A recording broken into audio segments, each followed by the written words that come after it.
Bem-vindos a capítulo 4, primeira parte. Vamos passar de imediato à apresentação dos slides.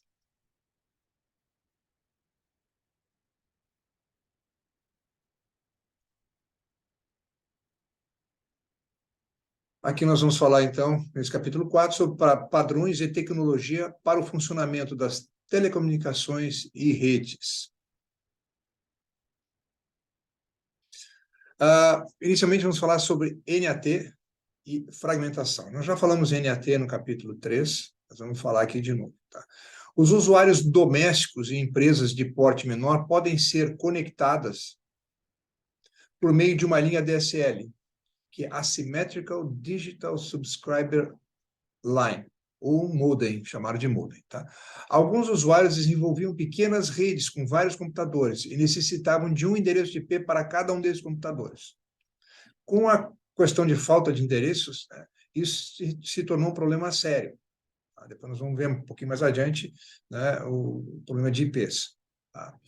A NAT, a NAT, né, Network Address Translation, ou seja, a tradução de endereços de redes, possibilita que um usuário tenha de forma interna um conjunto de endereços e de forma externa apenas um endereço, um conjunto pequeno de endereços.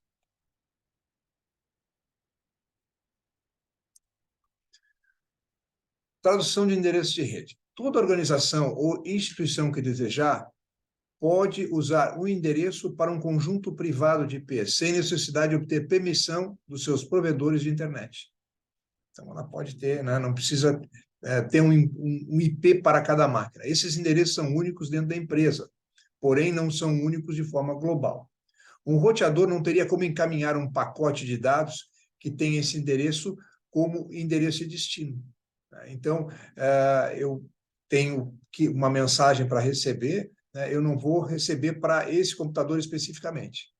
Tá? Por quê? Porque ele está dentro de uma rede local. Então, uma LAN, né, uma Local Area Network, uma rede local de área, né, se comunica com uma WAN. Né? Ela se comunica com uma WAN, que aí é a rede mundial, né, através de um roteador que executa o software NAT. Está aqui o software, né, vocês podem ver no esquema. Né, vocês têm vários computadores, eles podem transmitir, né, através para a internet, né, eles transmitem para a internet através desse roteador, mas a recepção, né, de uma mensagem para um computador específico fica complicada dentro desse sistema. Fragmentação. Já vimos falar em pacotes, né, o que é pacote, o que é segmento e o que é datagrama. Né? O datagrama ele é relativo, né, é um pedaço da informação que está sendo transmitida relativo às redes. Né? O segmento, né, ele é relativo à camada de transporte. Tá? Então, um datagrama trafega por diversas redes diferenciadas. Na transmissão de dados, um datagrama é colocado dentro de um frame, uma moldura. Ele é encapsulado, nós já vimos isso anteriormente. Né? Então, como é que é esse frame? Como é que é esse encapsulamento? Né? É um datagrama, né? Nós temos um cabeçalho, nós temos o comprimento máximo de dados, né? Esse MTU aqui é a unidade máxima de transferência, ou unidade de transferência máxima, né? E um trailer. Tá? Muito bem. Essa, então, é a estrutura de um datagrama. Um datagrama pode ser dividido para outras redes físicas, possibilitando sua passagem. A origem não realiza a fragmentação de um pacote IP, versão 4, IP versão 4. Depois eu vou falar um pouquinho o que significa isso. Cabe à camada de transporte segmentar os dados num tamanho que fique adequado e, de certa forma, acomodado pelo IP, versão 4, e a camada de enlace de dados de utilização. Então, a camada de rede, ela só encapsula, faz o encapsulamento, né, vamos dizer assim, do segmento. Tá? Mas quem determina o tamanho ideal é a própria camada de transporte. Um datagrama que já foi fragmentado pode sofrer fragmentação novamente, no momento em que ele se deparar com uma rede com o comprimento máximo, o MTU, né, ainda menor, até chegar ao seu destino. Então, ele pode, né, passar por uma rede cuja capacidade não é tão grande, ele pode, então, ser fragmentado para que ele possa transitar por essa rede. Como ocorre a fragmentação no IPv4, né, no Internet Protocol versão 4? Um datagrama que já foi fragmentado pode sofrer fragmentação novamente no momento em que ele se deparar com uma rede com MTU ainda menor, né? Já falamos disso. O processo de remontagem do datagrama é realizado apenas no host de destino. Então, ele vai sendo, né, ele é segmentado na camada de transporte, ele é levado para a camada de rede. Dentro da camada de rede, quando ele passa por uma rede cuja capacidade é menor, ele pode ser fragmentado de novo. Tá? Então, no momento que o datagrama é fragmentado, partes necessárias do cabeçalho desse datagrama deve ter uma cópia em todos os fragmentos. Para que isso? Para que ele possa ser remontado lá quando chegar no destino.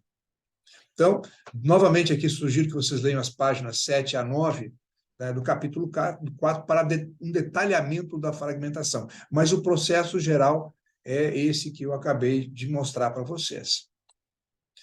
IPv6. Né? Porque antes tinha o IPv4, falamos em IPv4, né, Internet Protocol, né, que é o endereço. Né? O que é o IP? O IP nada mais é que o CPF da gente. Né? Nós temos um CPF e a máquina tem a sua identificação, que é o número de identificação, que é o seu IP. Como a versão 4 era a versão antiga, é o IPv4, né, ela começou a ficar obsoleta, de uma certa forma, porque a capacidade começou a bater no limite, né, em função de que nós temos uma quantidade enorme de usuários de internet espalhados pelo mundo. Então, com o esgotamento da capacidade do IPv4, no início dos anos 90, né, a Internet Engineering Task Force começou estudos para o novo IP, com maior espaço para endereços surgindo, então, o IPv6. O espaço de endereço do IPv4 eram de 32 bits, estavam ficando limitados. Já o IPv6, o espaço para endereçamento é de 128 bits. Então, isso expande a capacidade de endereço e possibilita ainda um crescimento maior da internet, né? O maior número de usuários podem se logar na internet, né, e terem os seus CPFs, vamos dizer assim, seus IPs, as suas identificações disponíveis.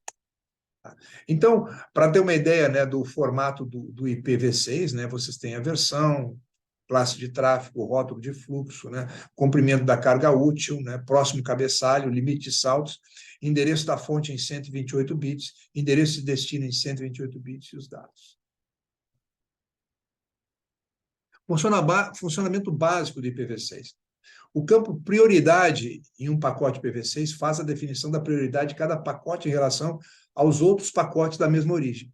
Se dois datagramas em sequência tiverem de ser descartados, em função do congestionamento, o datagrama que foi sinalizado com a prioridade de pacote menor terá sua eliminação. O tráfego do IPv6 possui duas categorias bastante amplas. Ele é controlado por congestionamento e não controlado por congestionamento. No tráfego controlado por congestionamento, é necessário ter o entendimento que os pacotes poderão, mesmo que de forma eventual, chegarem atrasados, sem estar na ordem correta, ou até mesmo serem perdidos. Porque nem todos os pacotes seguem pelo mesmo caminho, eles vão seguindo caminhos alternativos. Tá? Já o tráfego não controlado por congestionamento faz referência a um tipo de tráfego que possui expectativa bastante reduzida de atraso, e o descarte de pacotes é indesejável. Então, leiam também a apostila, que é muito importante, né? Aqui eu trago a vocês os pontos principais. Bons estudos e nos encontramos, então, na parte 2 do capítulo 4.